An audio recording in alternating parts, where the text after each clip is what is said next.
Good afternoon, ladies and gentlemen. Well, actually, you were expecting to have here Monica Heiming, our executive director. Unfortunately, she's sick, so she asked me to, first of all, to apologize and also to make this keynote speech on her behalf. So I will follow her presentation, and since many things have already been said this morning, I will try also to improvise and to give maybe a little bit different outlook from the slides. Now, we were asked to give some comment on best practices and challenges of cross-border infrastructure management. So let me, let's see if it works. Yeah, okay. Let me start maybe with, by giving you some hints on actually what AEM is.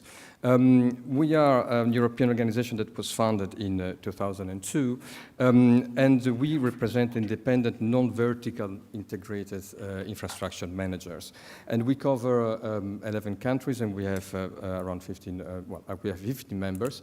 And as you can see, the countries, our members actually covers from the north to the south, so from Finland and Sweden, Poland, down to Spain. In that context, of course, what we do in Brussels is that we promote the development, improvement of the infrastructure, railways throughout Europe. We represent, of course, our members in all the discussion and issues that we have at European level. And, of course, we also support their business development whenever it is needed.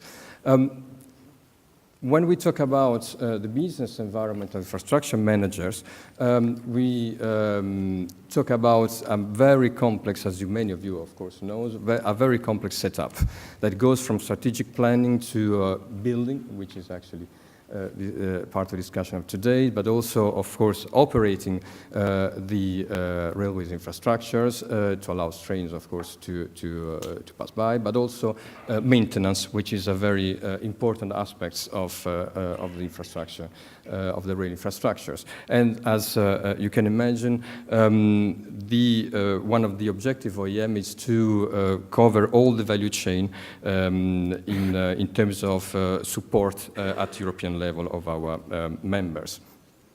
What I would like to do, I will not elaborate very much in detail on what we do, but I would like just to give you some hints also taken from the discussion of this morning. Of course, when we talk about European policy on railways, we always mention as one of the key features the TNT network. The 9 corridors of the TNT network that has to be, let's say, operational by 2030. Now, this involves lots of issues, lots of challenges at national but also at European level. And in that sense, we are very, very much active towards all the European institutions, the Commission, the European Parliament, in order to secure let's say, the interest of our members in the development of these corridors. This also includes funds. I will not elaborate on the Connecting Europe facility or financial framework, or the multi-annual financial framework, as well on the structural funds, because, of course, these have already been mentioned this morning. When we talk also about deployment of the TNT corridors, this has to be done in line with a sustainable modes of transport. This morning was some of the previous speakers mentioned environment and environmental challenges. These are very key for us in terms of organizations, because this is part of the future.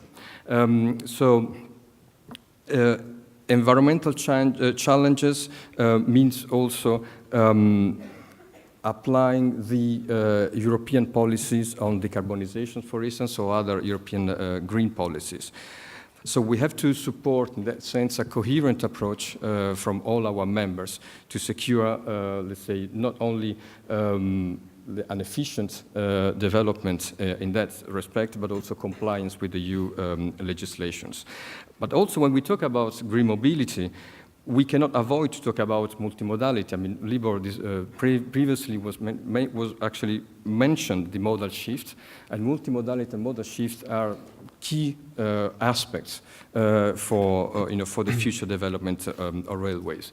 And we are, in that sense, very much active with other infrastructure manager, well, actually with the infrastructure manager of other modes of transport, like for instance CDR, which is related to roads, in order to see how we can really create a coordinated approach in that perspective. Now, again, when we talk about multimodality, logically, we cannot avoid to talk about interoperability. And this is another aspect that is very critical for all the infrastructure managers. I guess many of you know that there is the fourth railway package that is being implemented, and the technical part of this package is going basically to be operational now in June, at least for certain member states. And so we are working very, very closely with the European railway agencies to support their work and also our members' work to make this implementation a success. And when I say implementation, I mean this goes from infrastructures, from energies, operation activities, safety, environmental issues, and so on and so forth. So very many technical aspects are really covered. But then when we talk about interoperability, again, there are also other challenges. One of those, for instance, is standardization, which is coming into the picture more and more frequently, where at European level we have to make sure that the European standardization bodies develop European standards that are in line with the needs of the infrastructure managers.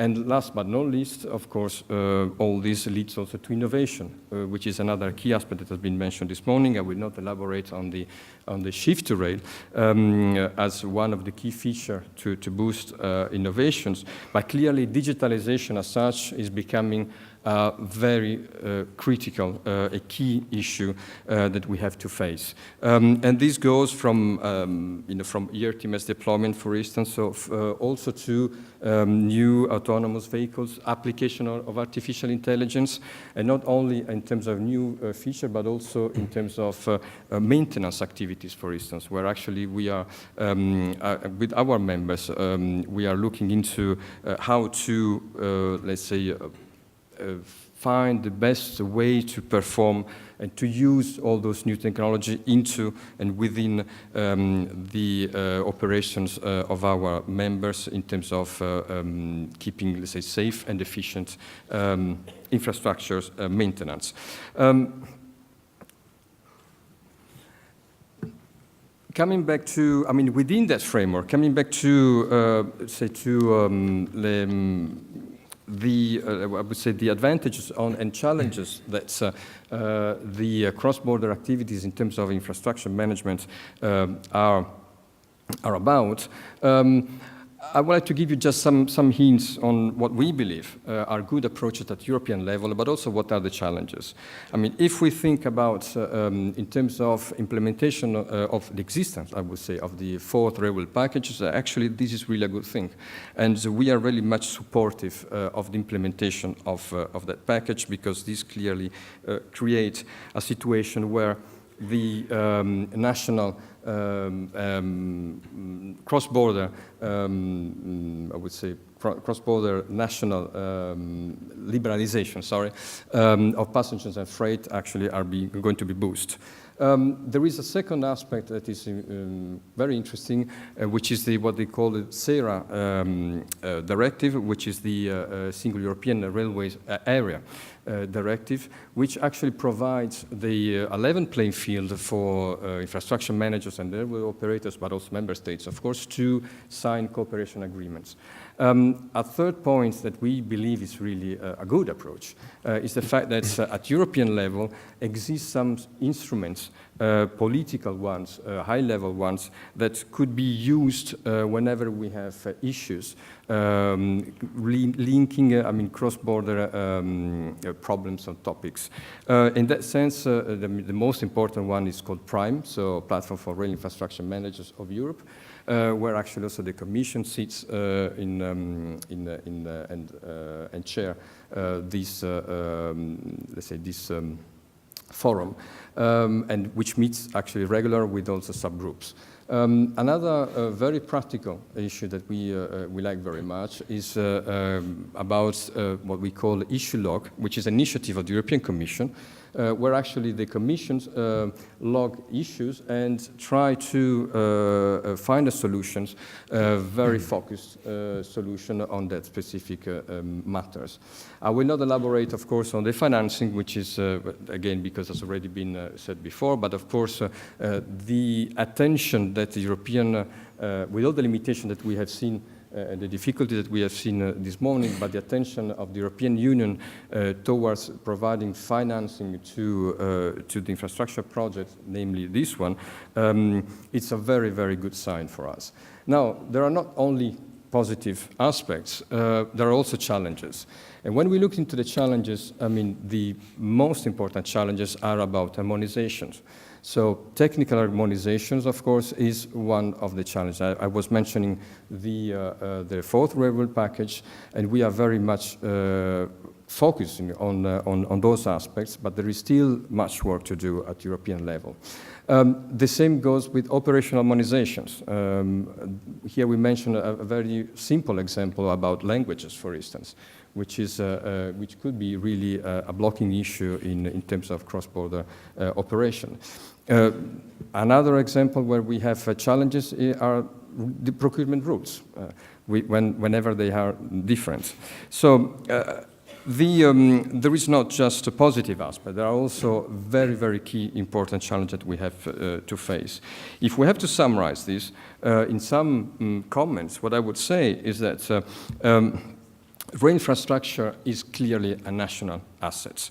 However, operations, when we talk about cross-border operation, needs to have or to follow different approach. The possibilities are given at European level through, for instance, the CERA directive, and should be really exploited. We have seen this morning the signature of an agreement, so let's go for it. And you cannot have a successful cross-border infrastructure project if you don't have harmonization. It's simple as that. And we need harmonization of technical, financial, operational rules, and all this needs to be backed by policy. Otherwise, it won't work.